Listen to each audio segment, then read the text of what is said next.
Lu deg-degan banget. Aku wolf. Oh my god. Astagfirullahaladzim, berat. Boleh dilihatkan apa rolnya?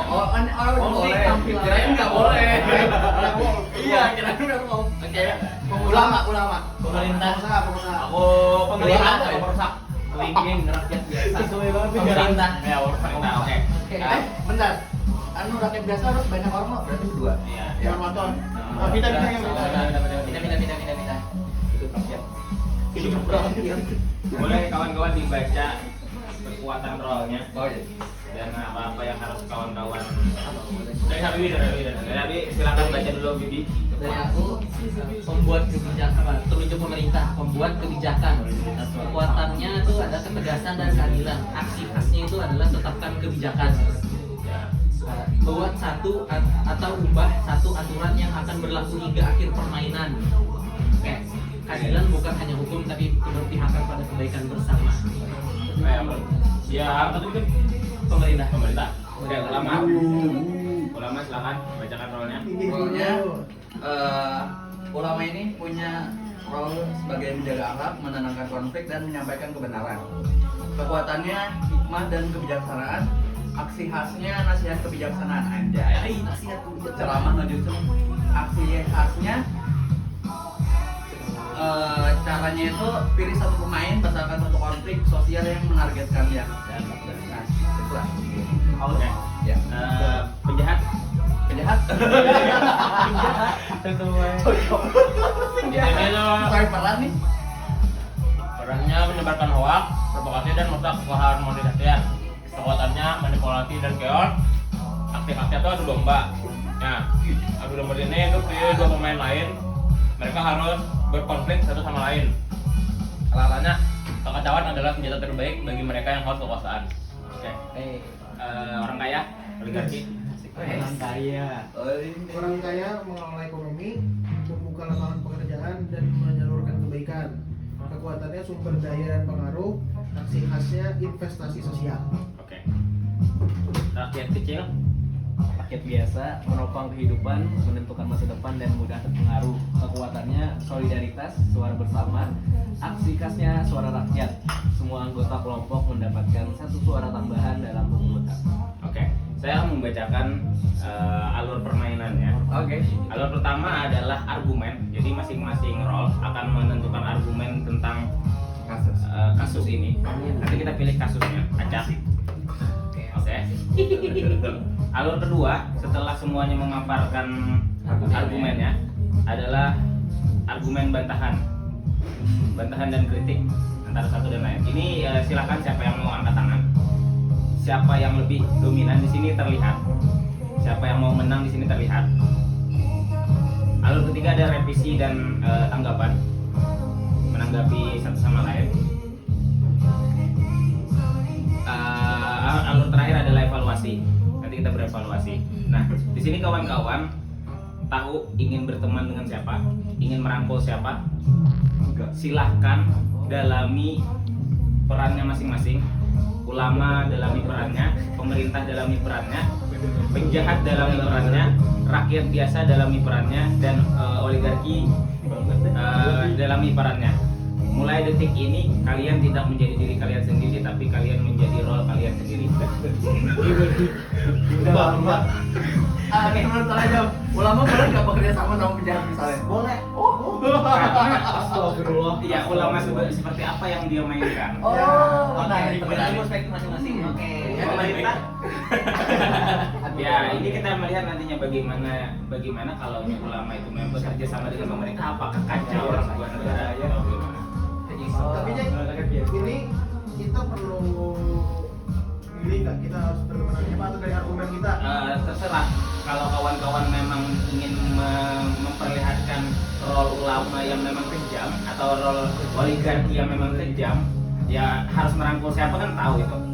Berarti kan dari argumennya dari argumen dong. Iya, dari argumen masing-masing. Oke, sip. Oke, kita pilih.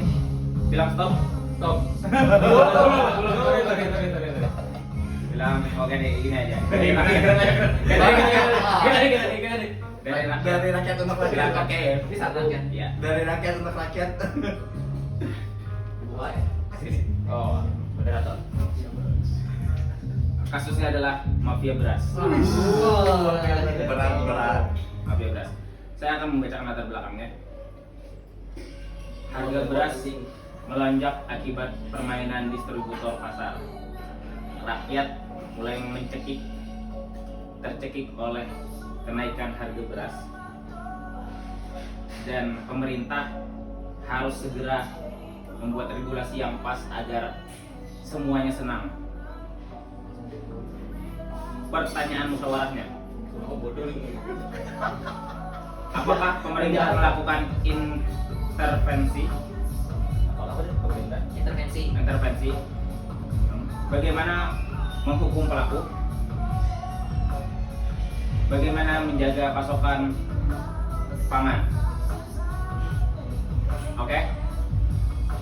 Silahkan berpikir dulu, berargumen. Bentar, ini sebagai pemerintah ini maksudnya sebagai presiden atau sebagai Gubernur. ya masalahnya pemerintah pun kan ada macam-macamnya gitu. Enggak, berarti yang kami yang bisa pelaksanaan. Iya, presiden. Oke. Kami punya wewenang. Presiden lah. Ya semuanya, Ya. yudikatif. Nggak bisa dong kan beda ini. Iya, tapi pas aja. Ya, punya wewenang kebijakan. Gitu aja. Kami yang menaungi masalah beras ini. Ya. gitu. Kalau Oke. misalnya ini dirasa cocok lagi ke presiden berarti kan jadinya. Oke. Kalau menteri, ya menteri. Menteri berarti. Menteri. Ya. Menteri Ketahanan Pangan gitu lah. Iya, Sulaiman lah, Sulaiman. Sulaiman itu. Oke. Bagaimana kalian menyikapi kasus ini dengan role masing-masing? Oke. Kami beri waktu. Adang. Untuk Ulamin ini apakah di akhir memberikan argumen atau bebas atau gimana? Bebas aja, bebas. Karena dia kan cukup ini ya, kayak mengambil kebijakan kayak berpendapat juga kan dia. Bebas. Kami nasihat kayak itu memberi nasihat atau saran Pak? Oke. Kami beri waktu 1 menit untuk menyusun argumen. Dimulai dari sekarang. Ya tadi maaf ya Kayaknya berat. sudah. Oke, boleh ada argumen dulu? Ya, silakan. Oke. Dari sisi pengusaha orang kaya, sebagai orang yang memiliki pengusaha di bidang beras gitu, permainan ini adalah permainan yang asing, sehingga saya harus memakzulkan sisi rakyat untuk apa? Untuk tersalurkan lah daripada beras ini, sehingga harga beras itu tidak akan mahal lagi dari sisi pengusaha, sehingga kami harus bekerja sama dengan ulama. Karena apa? Ulama di sini sebagai orang yang paling dekat dengan rakyat. Dari ulama kita bisa menyalurkan, karena ulama memiliki basis massa atau basis umatnya mereka masing-masing, sehingga kedekatan itu akan membantu saya sebagai pengusaha untuk menekan menurunkan harga beras sehingga rakyat akan. Oke. Ada lagi? Cukup.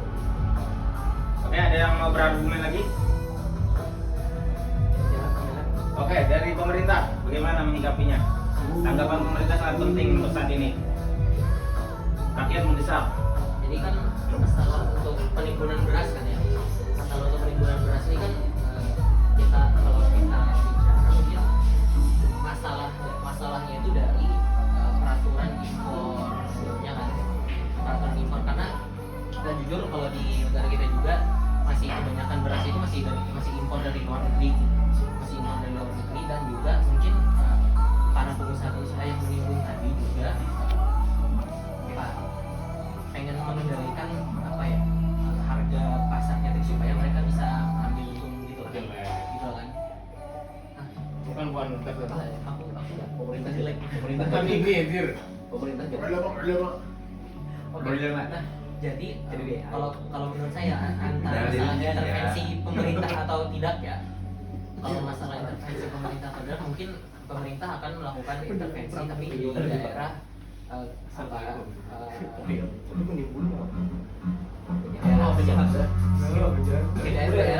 daerah subsidi ini apa, subsidi tentang masalah impor-imporan beras tadi.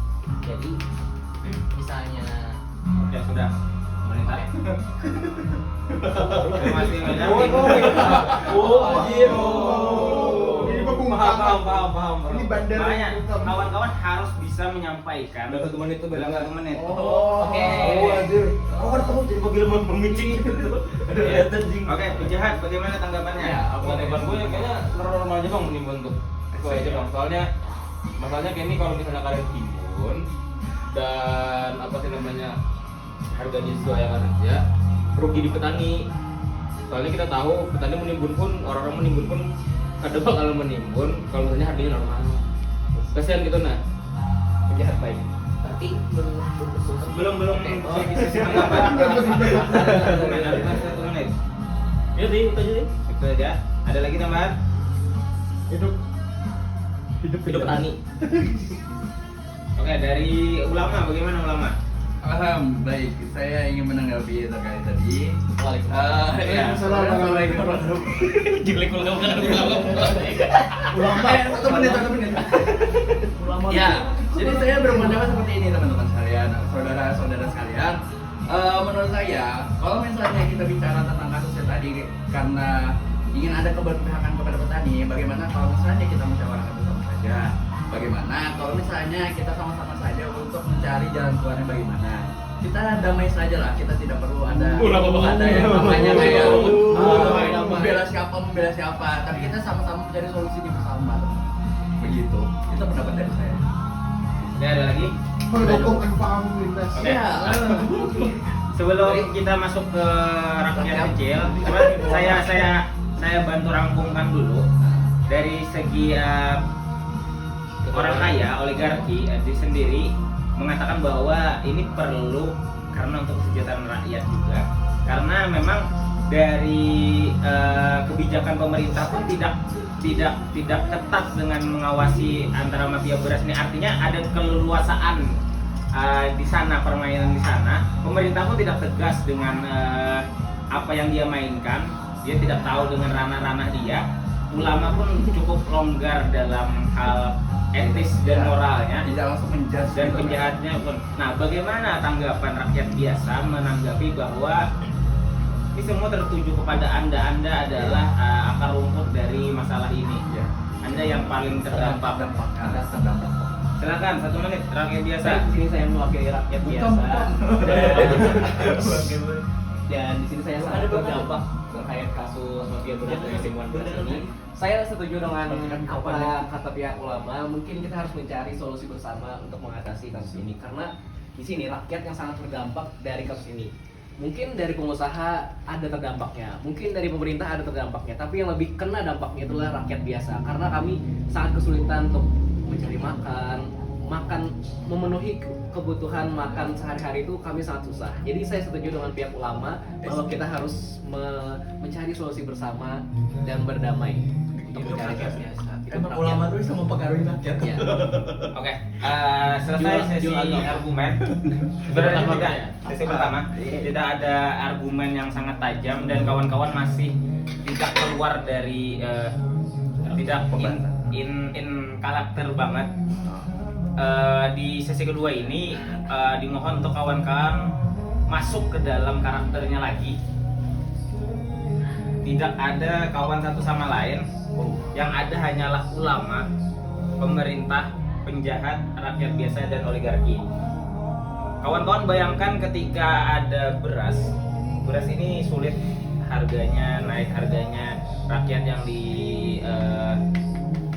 dirugikan, dan mau tidak mau si oligarki harus memperkaya dirinya sendiri, penjahat harus mendukung oligarki, pemerintah harus menstabilkan bagaimana antara dua ini kan karena oligarki adalah mitra strategis pemerintah, harus ada investor-investor yang masuk, pemerintah harus bisa memainkan dua kaki paling tidak agar rakyat senang, oligarki senang, dan ulama adalah penentu moralnya. Oke, sesi kedua adalah sesi bantahan. Apakah ada yang tidak setuju? Saya lihat setuju semua dengan argumen. Cinta damai. Interupsi. Ya, silakan. Saya tidak setuju dengan kata rakyat ini. Rakyat ini Barangkali beda. rakyat ini merasa bahwa mereka dirugikan. Sebenarnya kami ini kan membantu stakeholder pemerintah kami itu tidak untuk menumpuk beras lah atau menimbun beras, tetapi beras itu seperti kata teman-teman yang lain bahwasanya kami menyimpan untuk kepentingan di masa depan, sehingga rakyat itu sekarang diperlukan kreativitas dirinya. Nah begitu. Untuk mencapai tujuan itu apa yang Anda lakukan?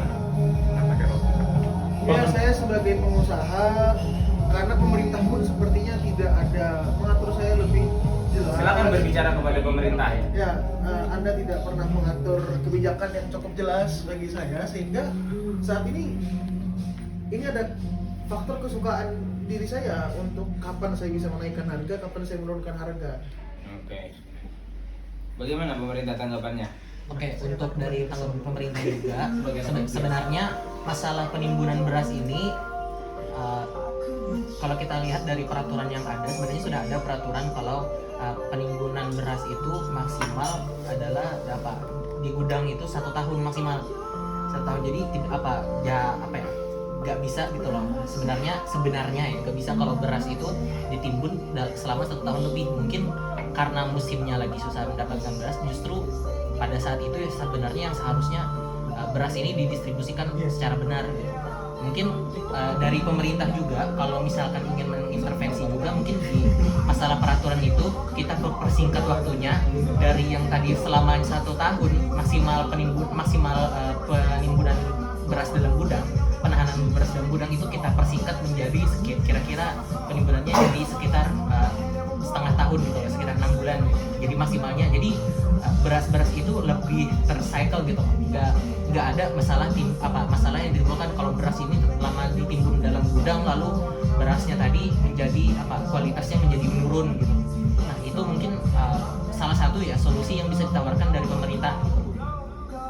Oke, bagaimana yang biasa? Saya mau instruksi lagi. Silakan. Ya. Saya menambahkan bahwasanya rakyat itu kan kami pekerjakan. Iya. Kami memakai 100% WNI di perusahaan kami begitu. Sehingga saat ini kendala kami itu bukan hanya penimbunan, tetapi kondisi cuaca itu menjadi salah satu faktor. Dan saat ini di lapangan itu yang menjadi petani cukup sedikit, sehingga kami sedikit mendapatkan beras juga. Makanya beras itu harus kami timbun sehingga untuk mencukupi pasokan Indonesia begitu. Ya, betul, setuju. Ya, ada tanggapan? Ada tanggapan? Betul. Ada tanggapan lagi? Ada dukungan atau ada apa? Bagaimana rakyat ini? CSR sudah saya bagikan. Tanggapan rakyat gimana tentang ini tadi? Tanggapan rakyat ini, rencana pemerintah tadi. Rencana pemerintah ya kita tahu bahwa solusinya ya gitu aja. Alasan dari oligarki pun Gitu-gitu aja. begini Iya. untuk menumpuk. Ya, simpelnya penimbunan itu tetap ada. Iya. Gitu. Harga tetap naik. Nah, itu dampaknya yang kalian rasakan saat ini. Daripada anjlok sekali. Ini penjahat memang. Bisa ini nggak bisa nanggap bentar nggak? Ya, Oke, boleh. jadi masalah penimbunan ini juga kita nggak bisa menghilangkan secara sepenuhnya kayak tadi juga menurut para pengusaha tadi kan penimbunan ini juga kita nggak bisa dihilangkan sepenuhnya karena itu hal yang diperlukan untuk menjaga situasi yang situasi darurat yang mungkin bisa kita bilang seperti ini nih situasi daruratnya tentang kelangkaan beras dan juga supaya menjaga agar harga beras itu tidak terlalu murah, agar harga beras tadi itu tidak terlalu murah, jadi tidak berdampak kepada para petani lokal kita di Indonesia gitu loh. Menurut saya juga sebenarnya bagus dari penimbunan ini, cuman penimbunan ini yang makanya menurut kami tadi penimbunan beras itu tuh maksimalnya dilakukan selama setengah tahun gitu loh. Karena mungkin yang kalau kita lihat dari kebijakan dulu yang 1 tahun maksimal penimbunan itu masih ada masalah seperti ini karena para pengusaha tadi kan kita tahu lah pengusaha kan pengennya cuan lah ya kan. Karena dari situ mungkin kita bisa pemerintah juga bisa mengintervensinya dari situ ya masalah peraturan waktu penimpunannya tadi kita persingkat dari 1 tahun jadi maksimal setengah tahun gitu, setengah 6 bulan dan gitu. Soalnya kita juga nggak bisa sama sekali meniadakan masalah penimbunan ini karena itu akan berdampak ke harga beras yang terlalu murah dan juga menimbulkan ketidakadilan bagi petani lokal gitu. Ternyata di dalam kubu pemerintah ada bermain dalam ekspor impor beras ini. Ternyata di tengah jalan penangkapan terhadap ketua Bulog itu terjadi. Lalu bagaimana tanggapan ulama dan lain-lain? Kayak tadi. Oh berarti ada ini ya?